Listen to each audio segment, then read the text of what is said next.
গ্রাফিতির আমাদের মূল উদ্দেশ্য হচ্ছে যে আমরা যে এত আন্দোলন করছি এটা একটা মেসেজ আমাদের নেক্সট জেনারেশনের কাছে যে আমরা কতটা ফাইট করে আমরা সেকেন্ড মুক্তিযুদ্ধতে আমরা হচ্ছে 35শে জুলাই আমরা আসলে বিজয় লাভ করি।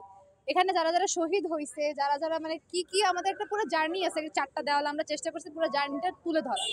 তো আশা করি আমরা পারবো আমাদের নেক্সট জেনারেশনের কাছে এই মেসেজটা দেওয়ার যে কতটা সংগ্রামের মাধ্যমে আসলে আমরা পারছি আমাদের এই আন্দোলনটা আমরা জয়ী হই। প্রথমে আমাদের ভাইয়াদের যে দাবি ছিল, আমাদের অধিকার আদায়ের দাবি, সেই অধিকার আদায়ের দাবি থেকে মানে 6 দফা দাবি থেকে আস্তে আস্তে পর্যায়ক্রমে 9 দফা দাবি এরকমের ওইখান থেকে 1 দফা দাবিতে চলে আসি। এই যে জার্নিটা, সম্পূর্ণ জার্নিটা, এবং একটা পর্যায়ে আমাদের শিকল বন্দি জীবন থেকে শিকল মুক্ত জীবনে চলে আসি।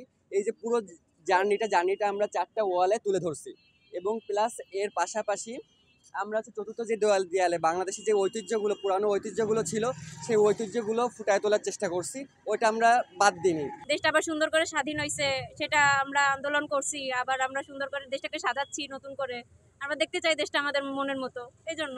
এটা দেখে তো আসলে অনেক ভালো লাগছে, এবং আমরা প্রত্যেকে জিজ্ঞাসা করলাম যে আসলে এটা কিভাবে লিখছেন, কোন কারণে লিখছেন।